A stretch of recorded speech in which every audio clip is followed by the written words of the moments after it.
নমস্কার, একালের রান্নাঘরে সকলকে স্বাগত জানাই। আমি আজকে চটজলদি বানিয়ে নেওয়া যায় এরকম একটি হেলদি ব্রেকফাস্টের রেসিপি নিয়ে চলে এসেছি। ঘরে থাকা মাত্র কয়েকটা উপকরণ দিয়েই এই নাস্তাটি বানিয়ে ফেলা যায়। হাতে সময় কম থাকলে ঝটপট এই রেসিপিটি আপনারা ট্রাই করতে পারেন। শুধু ব্রেকফাস্ট নয়, ডিনারেও এই রেসিপিটি আপনারা করে নিতে পারেন। তাহলে আর দেরি না করে রেসিপিটি শুরু করা যাক। রেসিপিটি ভালো লাগলে একটা ছোট্ট করে লাইক করবেন আর প্লিজ আমার চ্যানেলটিকে সাবস্ক্রাইব করবেন। এই রেসিপিটা করতে প্রথমেই আমি দুটো বড় সাইজের কাঁচা আলু নিয়ে নিয়েছি। এই আলুগুলোর খোসা ছাড়িয়ে ভালো করে পরিষ্কার করে ধুয়ে নিয়েছি। এবারে এই আলুগুলোকে এই গ্রেটারের সাহায্যে গ্রেট করে নেব।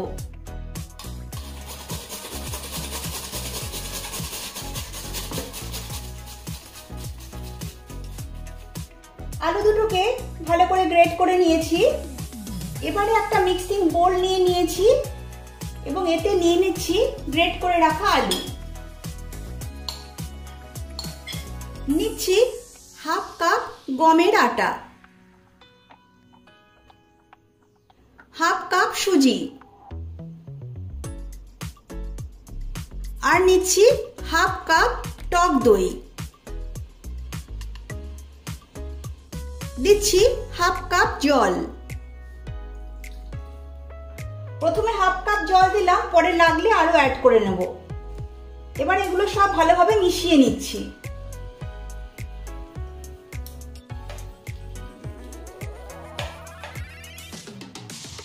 সবকিছু ভালোভাবে মিশিয়ে নিয়েছি।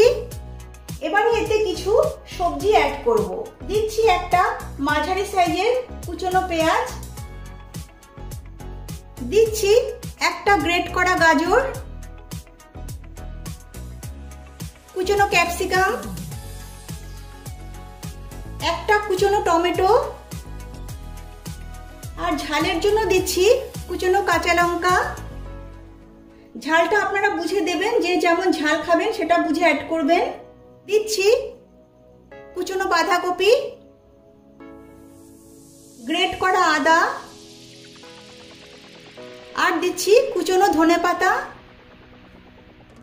আমি এখানে যা যা ইনগ্রেডিয়েন্টস নিয়েছি সেগুলো আপনাদের প্রয়োজন অনুযায়ী আপনারা বাড়িয়ে বা কমিয়ে নিতে পারেন।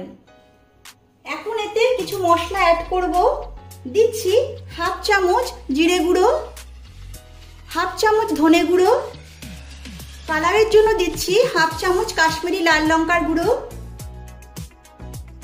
কোয়ার্টার চামচ গোলমরিচ গুঁড়ো, হাফ চামচ চাট মশলা, হাফ চামচ গরম মশলা পাউডার, দিচ্ছি স্বাদ মতো লবণ, শেষে দিচ্ছি হাফ চামচ চিনি। তবে চিনি যদি আপনারা পছন্দ না করেন তাহলে এটা নাও দিতে পারেন। এবারে এই সমস্ত উপকরণগুলো খুব ভালোভাবে মিশিয়ে নেব।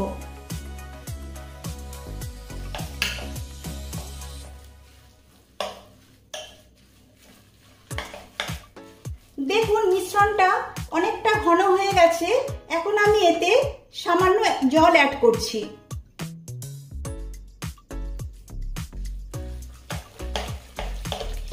দেখুন মিশ্রণটা একদম রেডি হয়ে গেছে। আর এই মিশ্রণটা এইরকম ঘনত্বের করতে হবে, একটু ঘনই রাখতে হবে। এবারে এই মিশ্রণটাকে আমি 15 মিনিটের জন্য ঢাকা দিয়ে রেস্টে রাখছি। রেস্টে রাখার ফলে সুজিটা অনেকটাই ফুলে উঠবে। 15 মিনিট হয়ে গেছে, ঢাকাটা তুলে নিচ্ছি। শেষে অ্যাড করছি কোয়ার্টার চামচ বেকিং সোডা। বেকিং সোডা দেওয়ার পর ভালোভাবে মিশিয়ে নিচ্ছি। বেকিং সোডার পরিবর্তে আপনারা 1 চামচ ইনো ব্যবহার করতে পারেন। এবারে যাচ্ছি নেক্সট স্টেপে। এবারে গ্যাসে একটা প্যান বসিয়ে দিয়েছি। প্যানটা ভালোভাবে গরম হয়ে গেছে।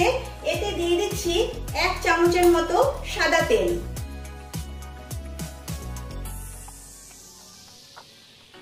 এবারে তেলটা একটু গরম করে নিচ্ছি। তেল ভালোভাবে গরম হয়ে গেছে। এবারে এতে দিয়ে দিচ্ছি হাফ চামচ সাদা তিল, দিচ্ছি সামান্য চিলি ফ্লেক্স, আর দিচ্ছি সামান্য কুচনো কারি পাতা। এবারে এগুলো ভালো করে তেলে নেড়ে নিচ্ছি। এগুলো তেলে একটু ভেজে নিয়েছি। এবারে যে গোলাটা আমি রেডি করে রেখেছিলাম সেই গোলার থেকে এক হাতা গোলা আমি এতে দিয়ে দিচ্ছি। এবারে গোলাটা দিয়ে একটু চেপে দিচ্ছি। এখন গ্যাসের ফ্লেম লো টু মিডিয়াম করে আমি 2-3 মিনিটের জন্য ঢাকা চাপা দিচ্ছি। 2-3 মিনিট পর ফিরে আসছি। 3 মিনিট হয়ে গেছে, ঢাকনাটা তুলে নিচ্ছি। এবারে এই নাস্তাটি উল্টে দিচ্ছি।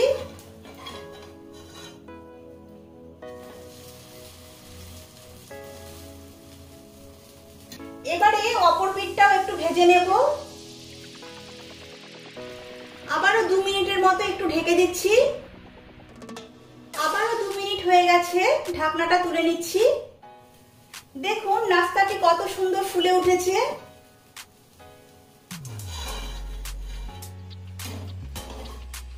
এই পিঠটাও খুব ভালোভাবে ভাজা হয়ে গেছে। এই নাস্তাটি রেডি হয়ে গেছে, এটা তুলে নিচ্ছি।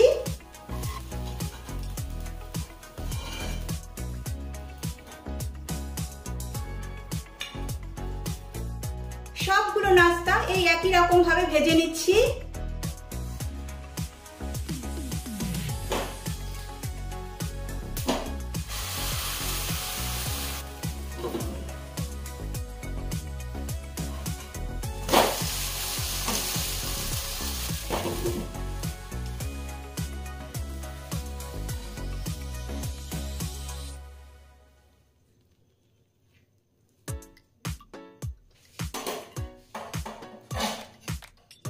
এই রেসিপিটি আপনারা ঘরে একবার হলেও ট্রাই করে দেখুন। আমি আশা করি সকলেরই ভীষণ ভালো লাগবে। ভালো লাগলে লাইক ও শেয়ার করবেন আর কমেন্ট করে অবশ্যই জানাবেন রেসিপিটি কেমন লাগলো। তাহলে আজ এই পর্যন্তই। সকলে সুস্থ থাকবেন, ভালো থাকবেন। নমস্কার।